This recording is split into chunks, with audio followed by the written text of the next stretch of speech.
Hi guys, welcome to your channel Banwal Tutorials. Here I am Vikas Kumar Banwal. You are watching top 10 daily current affairs. So friends, let's see. जैसा कि जानते हैं कि प्रत्येक दिन की तरह आज मैं आप सभी का क्लास पिछले काफ़ी दिन से ले रहा हूं, जो कि रेलवे ग्रुप डी एनटीपीसी और बैंकिंग सेक्टर्स के सभी जुड़े हुए सभी एग्जाम के लिए ये करंट अफेयर्स की क्लास दी जा रही है, और भी फ्री ऑफ कॉस्ट में 11:30 बजे का टाइमिंग है। प्रत्येक दिन ये क्लास ली जा रही है और ये खास करके इम्पोर्टेंट क्लास है काफ़ी, क्योंकि इसमें करंट अफेयर्स के साथ साथ साइंस से जुड़ा हुआ question of the day, special topics पे डिस्कशन किया जाता है। आज का इतिहास से जुड़ा हुआ भी सवाल पूछे जाते हैं। तो आप ज़रूर देखिए मेरे चैनल को, बना ट्यूटोरियल्स को, और ज़्यादा से ज़्यादा लोगों को शेयर करें, इससे लाभ उठा सके, क्योंकि ये बिल्कुल फ्री ऑफ कॉस्ट है। इसमें कोई तरह का कॉस्ट नहीं लिया जा रहा है। तो चलिए देखते हैं, आगे बढ़ते हैं। क्या है आज का क्लास में खास, तो मैं बता दूं कि आज मैं टॉप 10 करंट अफेयर के साथ साथ बहुत कुछ बताने वाला हूं। तो चलिए जानते हैं देश दुनिया से जुड़े हुए बहुत सारी जानकारियां। तो बिहार में एक सर्वे किया गया है, नेशनल फैमिली हेल्थ सर्वे, जिसमें आंकड़े आए हैं, जिसमें बिहार में 69% बच्चे जो हैं और 63% महिलाएं जो हैं, महिलाओं में रक्त की कमी बताई गई है। सेना ने भारत सरकार ने सेना के लिए एक नया गाइडलाइंस जारी किया गया है, जिसमें कहा गया कि 5 दिन की जंग के हिसाब से गोला बारूद और हथियार जमा करने की छूट दी गई है। और मैं किसान आंदोलन की बात करूं तो किसान जो है दिल्ली को पूरा एकदम चक्का जाम कर रखे हैं, सीमा और लगातार जो है 17-18 दिन से वो अपना जारी रखे हुए हैं। सबसे महत्वपूर्ण बात, भाजपा के राष्ट्रीय अध्यक्ष जो है जेपी नड्डा, वो भी कोरोना पॉजिटिव पाए गए हैं। और खुशखबरी ये आई है कि ईपीएफओ जो है 8.5% ब्याज जमा करेगा। श्रम मंत्रालय और वित्त मंत्रालय को इस संबंध में प्रस्ताव भेजा गया है। पहले 2 किस्तों में ब्याज डालने का फैसला किया गया है। तो दिसंबर के अंत तक जो है एक मुश्त राशि जो है ब्याज की डाल दी जाएगी। 6 करोड़ अंशधारकों को ये लाभ मिलने वाला है। तो चलिए देखते हैं आज के क्लास में क्या है खास। तो सबसे पहले बता दूं कि आज का इतिहास से जुड़े हुए 5 सवाल काफ़ी महत्वपूर्ण होते हैं, जो कि संभावित एग्जाम के लिए हैं। जैसे कि रेलवे ग्रुप डी अभी जो है एडमिट को जारी कर दिया गया रेलवे में, जो प्राध्यापक के जो परीक्षा ली जाएगी उसके लिए। और मेरा मानना है कि 28 दिसंबर के बाद से ही एनटीपीसी या ग्रुप डी की एग्ज़ाम होगी, जिसका एडमिट भी इशू कर दिया जाएगा जल्द ही। नेक्स्ट देखते हैं क्वेश्चन ऑफ द डे, जो कि एक स्पेशल टॉपिक पर डिस्कशन किया जाता है रोज़ की तरह। उसका थॉट्स ऑफ द डे, जो हमारे क्लास का गुरु है, और विज्ञान से जुड़ी महत्वपूर्ण जानकारियाँ। आज मैं विज्ञान के 5 सवालों के साथ में आज केमिकल एनर्जी यानी रासायनिक ऊर्जा के बारे में बताने वाला हूँ। 3 ऊर्जा मैंने आप बता दी है। जो भी ऊर्जा है मैं प्रत्येक दिन स्पेशल टॉपिक के साथ बताऊँगा। चलिए जानते हैं आज का इतिहास से जुड़ा हुआ जानकारियाँ। आज ही के दिन वर्ष 2000 में जॉर्ज वॉकर बुश अमेरिका के 43वें राष्ट्रपति निर्वाचित हुए थे। आज ही के दिन वर्ष 1946 में डॉक्टर राजेंद्र प्रसाद भारत के संविधान सभा के अध्यक्ष निर्वाचित हुए थे। आज ही के दिन वर्ष 1924 में सौमेन नाम से मशहूर फिल्मकार व अभिनेता राज कपूर का जन्म हुआ था। तो ये काफ़ी इंपॉर्टेंट था। संविधान सभा के जो अध्यक्ष निर्वाचित हुए थे राजेंद्र प्रसाद, ये काफ़ी इंपॉर्टेंट है। ये सवाल आने की संभावना बहुत ज़्यादा है। नेक्स्ट देखते हैं आज ही के दिन 1687 में ईस्ट इंडिया कंपनी ने मद्रास अब चेन्नई में नगर निगम बनाया था। तो कहा जाए कि एक तरह से लगता है भारत में पहला नगर निगम ये हो सकती है।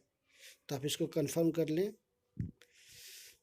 इसको ईस्ट इंडिया कंपनी ने स्थापित किया था या फिर इसको बनाया था। आज ही के दिन वर्ष 1953 में भारत के पूर्व टेनिस खिलाड़ी विजय अमृतराज का जन्म हुआ था। तो ये था आज का इतिहास से जुड़ा हुआ महत्वपूर्ण सवाल जवाब।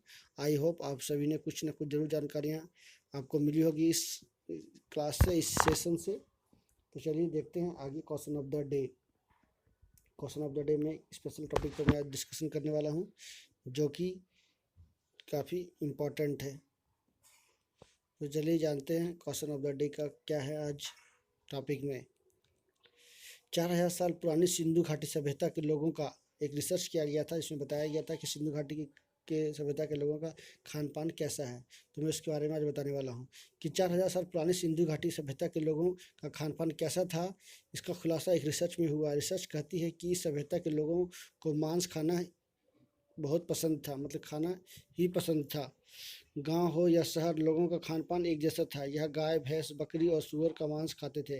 कैम्ब्रिज यूनिवर्सिटी के शोधकर्ता अक्षता नारायण ने बताया कि सिंधु घाटी के दौरान खान पान कैसा था। और आर्कियोलॉजिकल साइंस जर्नल में छपे शोध के अनुसार उस दौर में शहर से ज़्यादा गांव थे। सिंधु घाटी क्षेत्र में मिले मिट्टी के बर्तन खान पान के तौर तरीकों के आधार पर यह शोध की गई है। इसके अलावा उस दौर की फसल का भी अध्ययन किया गया है। तो देख सकते हैं कि सिंधु घाटी सभ्यता जो सबसे पुरानी सभ्यताओं में से एक है, जो कि पाकिस्तान में स्थित है।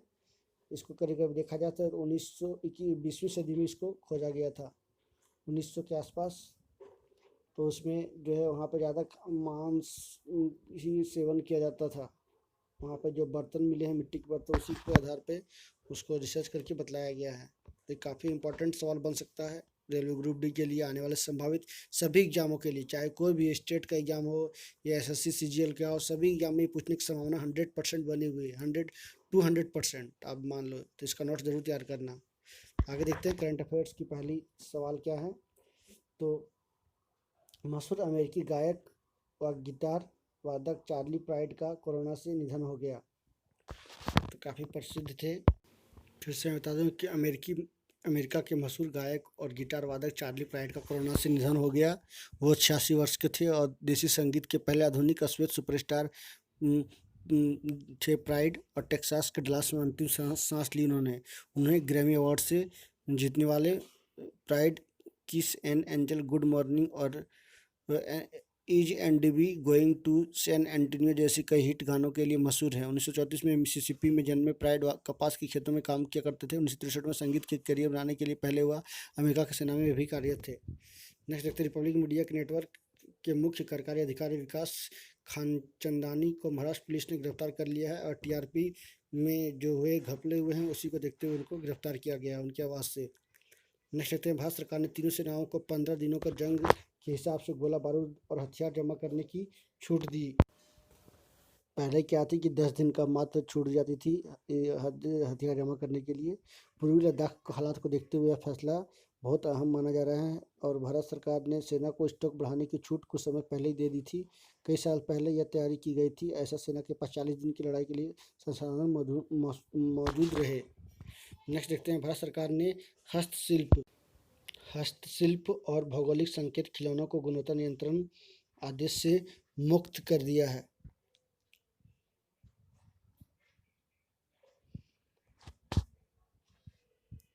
नेक्स्ट देखते हैं देहरादून में सस्टेनेबल माउंटेन डेवलपमेंट समिट का 9वां संस्करण शुरू हुआ है। इसका जो थीम जो था emerging pathways for building A resilient post covid mountain economy, adoption, innovation and acceleration. इसको SMDS भी कहा गया है। यह 9वां संस्करण शुरू किया गया। नेक्स्ट देखते हैं BSE ने कृषि वस्तुओं के एक electronic spot platform BSE e agriculture limited launch किया है।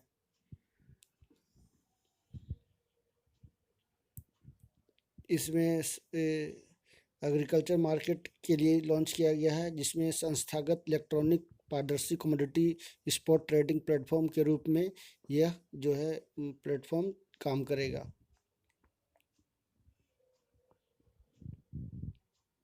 नेक्स्ट देखते हैं 7th नंबर का करंट अफेयर्स क्या है। ये लगातार 6 करंट अफेयर्स जो काफ़ी इंपॉर्टेंट है। देहरादून का 9वां संस्करण हुआ था, ये काफ़ी इंपॉर्टेंट, इसको जरूर याद रखें। नेक्स्ट देखते हैं अशरफ पटेल ने स्वाब फाउंडेशन और जुबलिएंट भारतीय फाउंडेशन द्वारा स्थापित सामाजिक उद्यमी पुरस्कार जीता है। देखिए इंपॉर्टेंट सवाल बन सकता है कि सामाजिक उद्यमी पुरस्कार किसने जीता है, तो अशरफ पटेल ने जीता है। नेक्स्ट यह पुरस्कार जो है बाल विकास और कपड़ा मंत्री स्मृति जुबिन ईरानी के द्वारा अशरफ पटेल को दिया गया।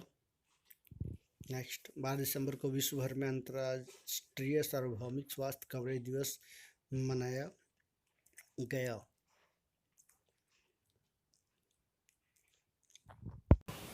इसका थीम है health for all protect everyone.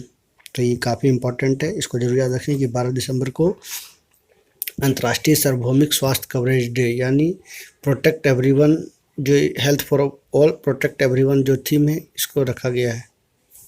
इसको जरूर इसका थीम को काफ़ी तवज्जो दें, इसको जरूर याद रखें। नेक्स्ट देखते हैं आखिरी 2 और सवाल बचे हैं, तो चलिए फटाफट जान लेते हैं। और आप इसका नोट्स ज़रूर तैयार करें ताकि आप एग्ज़ाम में अच्छा 100% अपना दे सकें। इसरो ने 17 दिसंबर 2020 को ध्रुवीय उपग्रह प्रक्षेपण यान यानी PSLV C-50 पर संचार उपग्रह CMM-01 का परीक्षण किया। तो इसरो के द्वारा ये किया गया है। नेक्स्ट देखते हैं, मोडो डुप्लांटिस ने 2020 पुरुष विश्व एथलीट ऑफ द ईयर का खिताब जीता। वो मात्र कहा जाए तो 20 साल के हैं और उन्होंने पोल वॉल्ट का रिकॉर्ड भी तोड़ा है। उन्होंने लगातार 6.17 मीटर और 6.15 मीटर का रिकॉर्ड को तोड़ दिया है। वही बगल में महिला भी हैं, वो उन्होंने भी रिकॉर्ड को तोड़ा है। तो ये था टॉप 10 डेली करंट अफेयर्स। और मैं बहुत सारी जानकारियाँ आगे दूँ उससे पहले मैं बता दूँ कि विज्ञान से जुड़े हुए 5 महत्वपूर्ण जानकारियाँ आपको मिलने वाली है। उसके साथ ही आज मैं केमिकल एनर्जी यानी रासायनिक ऊर्जा के बारे में बताने वाला हूँ, क्योंकि इस ऊर्जा का या इस परिवर्तन को केमिकल एनर्जी का हम लोग अपने घरों में काफ़ी इस्तेमाल करते हैं प्रैक्टिकल के तौर पे। तो इसको आपको जानना बहुत ज़रूरी है, क्योंकि एग्जाम में पूछने की संभावना 100% बनी रहती है। तो चलिए जानते हैं विज्ञान से जुड़े हुए 5 महत्वपूर्ण सवाल जवाब। प्रकाश संश्लेषण के दौरान पानी का विभाजन हाइड्रोलाइसिस के रूप में होता है। तो ये तो काफ़ी इंपॉर्टेंट है। प्रकाश संश्लेषण का पहला चरण क्लोरोफ्लोरो का उत्तेजना है। मोटर कार से उत्सर्जित प्रदूषक सीसा जिसमें मानसिक बीमारी होती है। तो मोटर कार से कौन सा प्रदूषक यानी कौन सा पोल्यूटेंट निकलता है? तो सीसा यानी लेड निकलता है, जो कि एक मेंटल डिजीज को बढ़ावा देता है। मधुमक्खी के डंक का इलाज सोडियम हाइड्रोजन कार्बोनेट से किया जाता है। और आखिरी सवाल, मैग्नीशियम हाइड्रोक्साइड एक अपच की दवा है, यानी जल्दी डाइजेस्ट नहीं होती है। मैग्नीशियम हाइड्रोक्साइड का दवा जो भी आप खाते हैं तो डॉक्टर की सलाह से खाएं, जल्दी ये पचती नहीं है। तो ये था विज्ञान से जुड़ा हुआ 5 महत्वपूर्ण सवाल जवाब। आगे देखते हैं रासायनिक ऊर्जा के बारे में। रासायनिक ऊर्जा किसे कहते हैं, इसके कौन कौन से उदाहरण है, और ये घरों में या आसपास के हमारे जो डेली लाइफ है उसमें किस तरह का ये जो केमिकल रिएक्शन है किस तरह से काम करती है। तो विज्ञान का सवाल आई होप आप सभी लोगों ने समझा होगा और आप लोगों को अच्छा लगा होगा। यदि आपको कोई तरह का सवाल या कोई तरह का व्यू, कोई तरह का ओपिनियन या सुझाव देना चाहते हैं तो ज़रूर कमेंट करके बताएं। तो चलिए देखते हैं। रासायनिक ऊर्जा एक प्रकार की ऊर्जा है ना। रासायनिक chemical energy is a one type of energy. ऊर्जा का यह रूप पदार्थों के मध्य संचित रहता है या किसी तंत्र में रासायनिक ऊर्जा का परिणाम बढ़ जाता है तो इसका अर्थ है कि उसमें होने वाली रासायनिक प्रक्रिया में कुछ रासायनिक ऊर्जा आसपास के वातावरण से ऊष्मा के रूप में अवशोषित करती है। तो कहा जाए कि कोयले का जलना, पेपर का, किताब का जलना, सब्जी का सड़ना, जो हम लोग सब्जी फेंकते हैं तो आसानी से सड़ जाता है, पेड़ पौधे का फेंका हुआ चीज़ सड़ जाना, तो ये सभी क्या रासायनिक हैं, यानी उसका जो भौतिक अवस्था होती है उसमें क्या बदलाव आ जाता है। इसी को क्या कहते हैं, रासायनिक ऊर्जा कहते हैं। यानी वो हवा के साथ कुछ केमिकल रिएक्शन करती है तो उसी में जो बदलाव आता है वो रासायनिक ऊर्जा इसको कहा गया है। रासायनिक परिवर्तन भी इसको बोल सकते हैं। जैसे दिखाया गया है कि सूखी लकड़ी का जलना, इसमें रासायनिक ऊर्जा उत्पन्न होता है। भोजन करना, जिससे पेट में जाके वो पचता है तो उससे रासायनिक ऊर्जा मिलती है। मोटरसाइकिल का चलना, उससे भी रासायनिक ऊर्जा मिलती है। नेक्स्ट देखते हैं, आगरा में बताते हैं मेट्रो आगरा के बारे में, जिसको मोदी जी ने हाल ही में इसका इनॉग्रेशन किया था। तो ये लगभग 30 किलोमीटर के आसपास यानी 29.5 किलोमीटर के आसपास इसकी लंबाई है। ये 2 कॉरिडोर में बटा हुआ है। Famous tourist attraction like Taj Mahal, Agra, Sikandra तक ये जोड़ा जाएगा इसको with railway station and bus stands. Its construction work is to be inaugurated by PM Narendra Modi. The project is expected to benefit 20 lakh people in the city of Agra as well as more than 60 lakh tourists who visit the place every each year। यानी लगभग 60 लाख जो है इससे आना जाना या फिर इसका ट्रांसपोर्टेशन का उपयोग कर सकते हैं प्रत्येक साल। और आगरा की करीब 29 लाख और देखा जाए तो पूरे भारत के लगभग 60 लाख की पॉपुलेशन इससे प्रत्येक साल जो है इससे यातायात की सुविधा लेगी। तो ये था आगरा प्रोजेक्ट के बारे में। तो ये लगभग कितना है, 29.5 किलोमीटर के आसपास है। और हाल ही में मोदी जी पिछले दिनों ने ही इसका उद्घाटन किया। तो ये सवाल काफ़ी इंपॉर्टेंट है, इसको जरूर याद रखें। नेक्स्ट देखते हैं IUCN वर्ल्ड हेरिटेज आउटलुक के बारे में, जिसको हाल ही में इसको इशू किया गया था। IUCN world heritage outlook 3 was published recently. According to the report, the Indian Western Ghats a natural world heritage is facing conservation issues due to climate change, population procedure. IUCN is international union for conservation of nature. तो एक acronym से भी जान सकते हो आप क्या IUCN का ये एक्रोनिम्स क्या होता है, international union for conservation of nature, यानी एक अंतर्राष्ट्रीय संघ है जो क्या करता है, नेचर को, प्राकृतिक को संरक्षण करता है। तो ये था IUCN के बारे में, जिसमें वेस्टर्न घाट्स को शामिल किया गया है आउटलुक रिपोर्ट में।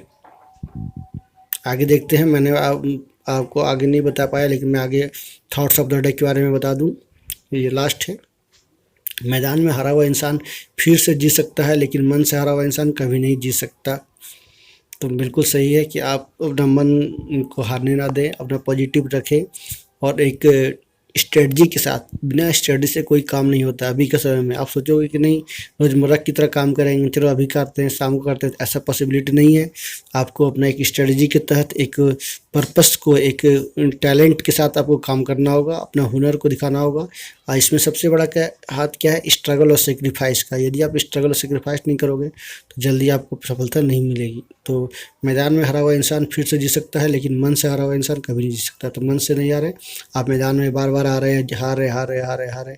ऐसा नहीं कि आप कभी विजय नहीं होंगे, आप एक दिन जरूर विजय होंगे। आज हारे, कल हारे, परसों हारे, तरसों आपने लूजर बना, बट एक बार जरूर है ऐसा दिन आएगा, वो शुभ घड़ी, कि आप उसमें विनर कहलाओगे अपने आप को, और आप पर सभी लोग गर्वित होंगे।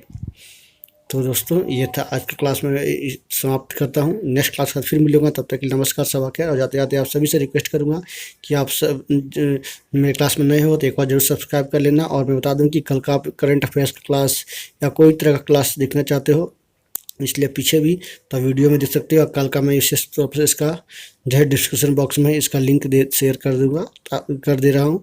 आप आसानी से कल का क्लास को भी देख सकते हो। So thank you very much for watching and please subscribe again. Thank you.